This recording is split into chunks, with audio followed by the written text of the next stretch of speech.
தூத்துக்குடி மாவட்டம் கோவில்பட்டியில் உயர் ரக கஞ்சா விற்பனை செய்த 6 பேர் கைது செய்யப்பட்டுள்ளனர். ஒடிசாவிலிருந்து தூத்துக்குடிக்கு கடத்தி வந்து சுடுகாட்டில் பதுக்கி புதைத்து வைத்தவர்கள் சிக்கியது எப்படி?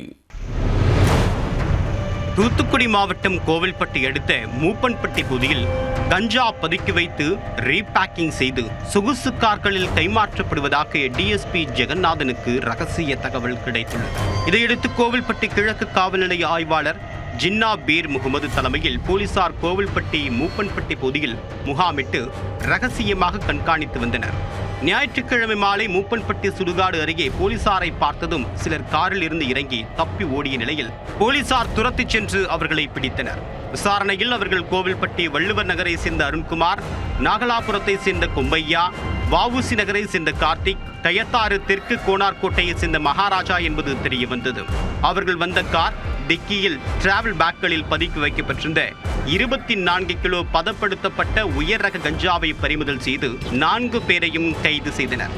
அவர்களிடம் நடத்தப்பட்ட விசாரணையில் பதப்படுத்தப்பட்ட உயர் ரக கஞ்சாவை ஒடிசா மாநிலத்திலிருந்து கொண்டு வந்திருப்பது தெரிய வந்தது. உயர் ரக கஞ்சாவை டிராவல் பேக்களில் கோவில்பட்டி அருகே மூப்பன்பட்டி சுடுகாட்டு பகுதிக்கு கொண்டு வந்து அங்கு பதுக்கி வைத்துள்ளனர்.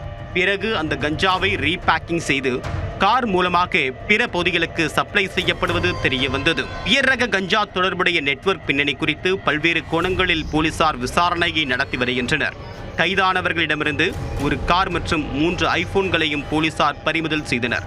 இதேபோல கோவில்பட்டி பாரதி நகர் பகுதியில் எஸ்பி ஸ்பெஷல் டீம் போலீசார் ரோந்து பணியில் ஈடுபட்டிருந்த போது ஐயர் சுடுகாடு அருகே கஞ்சா விற்பனையில் ஈடுபட்ட பாரதி நகரை சேர்ந்த கரண்குமார், வஉசி நகரை சேர்ந்த சங்கர நாராயணன் ஆகிய இருவரையும் கைது செய்தனர்.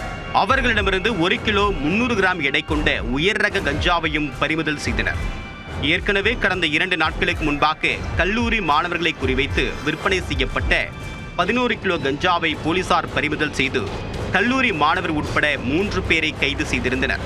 இந்நிலையில் தற்போது 24 கிலோ கஞ்சாவையும் 6 பேரையும் போலீசார் கைது செய்துள்ளனர். ஒரே வாரத்தில் கோவில்பட்டியில் 36 கிலோ வரை கஞ்சா பிடிபட்டு இருப்பது பொதுமக்களிடம் அதிர்வலைகளை ஏற்படுத்தி உள்ளது. கைது செய்யப்பட்டுள்ள அருண்குமார் ஒடிசாவில் இருந்து உயர் ரக கஞ்சாவை வாங்கி கொண்டு வந்து அதனை பிரித்து விற்பனை செய்து வருவதாக தனிப்பிரிவு போலீசாருக்கு ரகசிய தகவல் கிடைத்துள்ளது. அந்த தகவலின் அடிப்படையில் போலீசார் கண்காணிக்க கஞ்சா கும்பல் போலீசாரிடம் வசமாக சிக்கியுள்ளது. ஒடிசாவில் உயர் ரக கஞ்சா கிடைப்பது மட்டுமின்றி விலையும் குறைவு என்பதால் கஞ்சா விற்பனை செய்யக்கூடிய கும்பல் ஒடிசாவில் இருந்து கஞ்சா வாங்கி விற்பனை செய்து வருகின்றனர். பொதுவாக சுடுகாடு பக்கம் யாரும் அவ்வளவாக போவதில்லை என்பதால் கஞ்சா விற்பனை செய்யக்கூடிய கும்பல் சுடுகாட்டு பகுதிகளை தேர்ந்தெடுத்து கஞ்சாவை பதுக்கி வைப்பது, விற்பனை செய்வது என்று தங்கள் தொழிலை வளர்த்து வந்துள்ளனர்.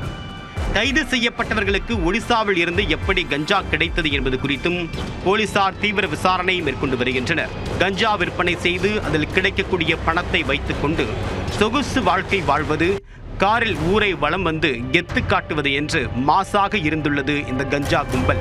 தனிப்பிரிவு போலீசார் திறம்பட செயல்பட்ட காரணத்தினால் அடுத்தடுத்து கஞ்சா விற்பனை செய்தவர்கள் கைது செய்யப்படக்கூடிய சம்பவம் கோவில்பட்டி பகுதியில் பெரும் பரபரப்பை ஏற்படுத்தியுள்ளது.